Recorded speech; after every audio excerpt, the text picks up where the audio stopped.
There are two families of mankind, but one origin. I made this map as a revamped biblical history of the human family, but I'll get back to that later. According to the book of Genesis, chapter 10, there were 70 families that repopulated the earth after the Great Flood. These 70 families are descendants of Noah's 3 sons, Shem, Ham, and Japheth, as the sole survivors, including their wives, only 8 souls altogether.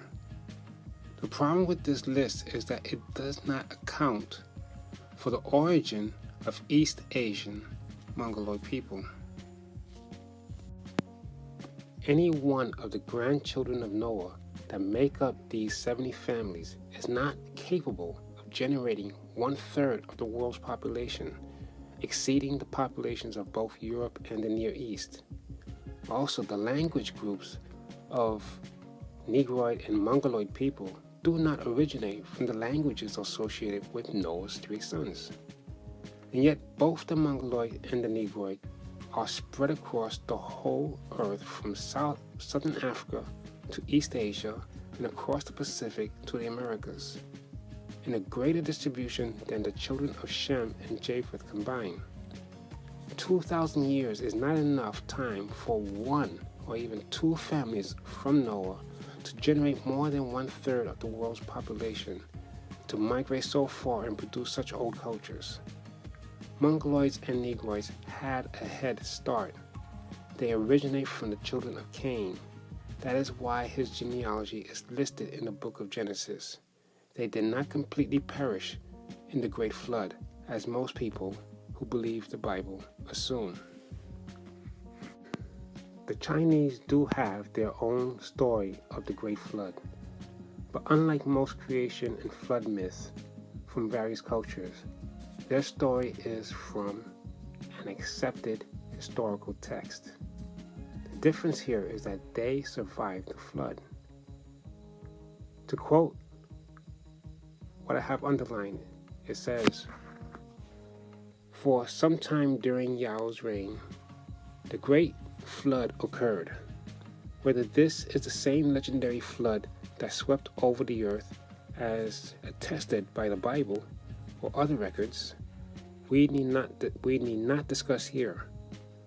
But the extent of the inundation was so vast that it covered all of Yao's domains, the valleys of both the Yellow River and the Yangtze. And Yao himself was said in the canon to have described it thus: like endless boiling water, the flood is pouring forth destruction, boundless and overwhelming. It overtops hills and mountains, rising ever rising. It threatens the very heavens. How the people must be suffering." According to the biblical chronology, the Great Flood occurred in the year 2370 BC. That falls within the date of Emperor Gaoxin, who reigned from 2436 to 2367, and Emperor Yao, who reigned from 2357 to 2258.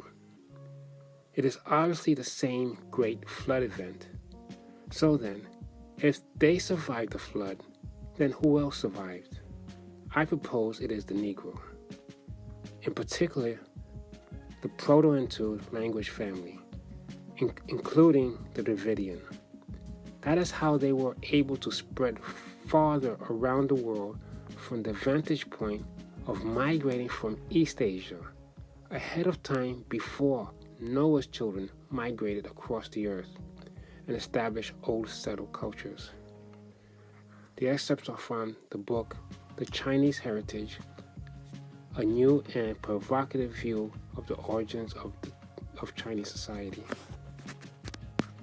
Likewise, I am proposing that the proto-Ntu peoples established colonies in Africa, Mesopotamia, Indus Valley, and the Pacific Islands long before the Semites, Hamites, and Aryan families of Japheth arrived in those areas.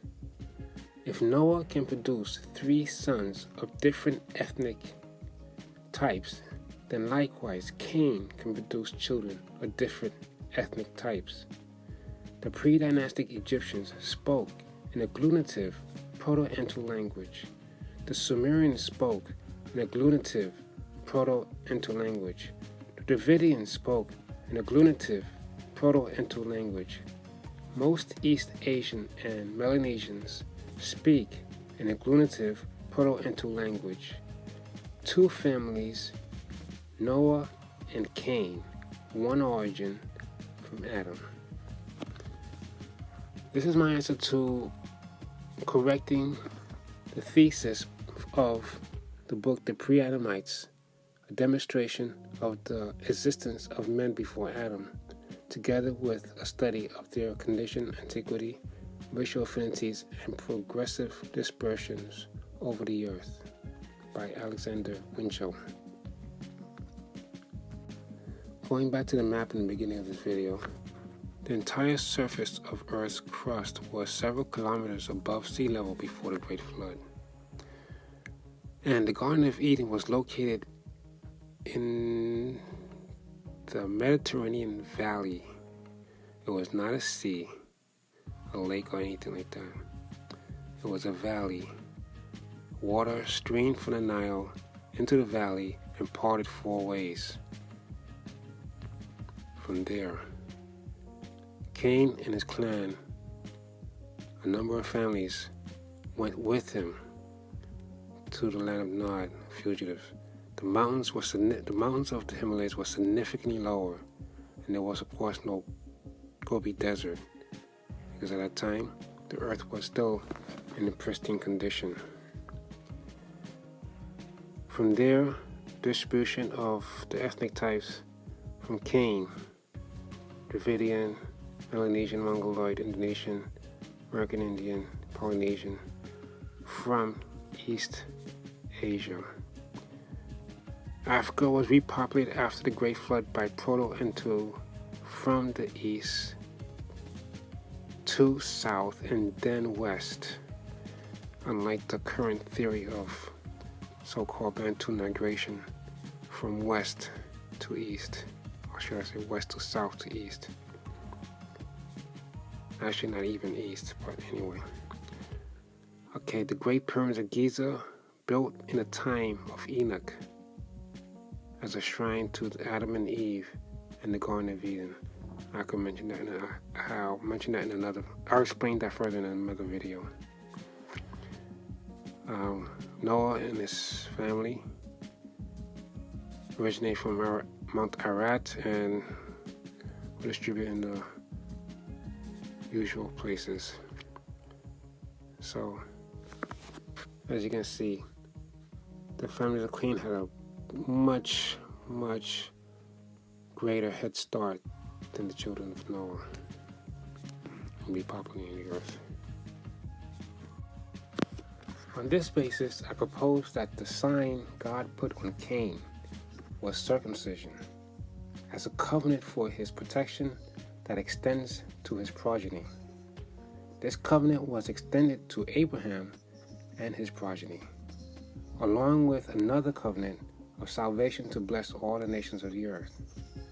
Anthropologists know that Africans practiced circumcision long before it was adopted by Semitic people.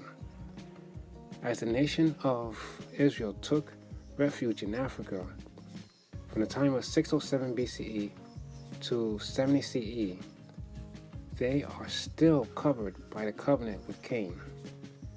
Therefore, we can expect that there will be a second Exodus after the destruction of Babylon the Great, 7 times greater than the 7 plagues on the Mosaic pharaonic dynasty of Egypt. Quote, Genesis 4:15, Authorized Standard Version. And Jehovah said unto him, Therefore, whosoever slayeth Cain, vengeance shall be taken on him 7-fold. And Jehovah appointed a sign for Cain, lest any finding him should smite him. Quote, from Genesis chapter 18, verse 17 to 19, in Authorized Standard Version. And Joah said, shall I hide from Abraham that which I do, seeing that Abraham shall surely become a great and mighty nation, and all the nations of the earth shall be blessed in him.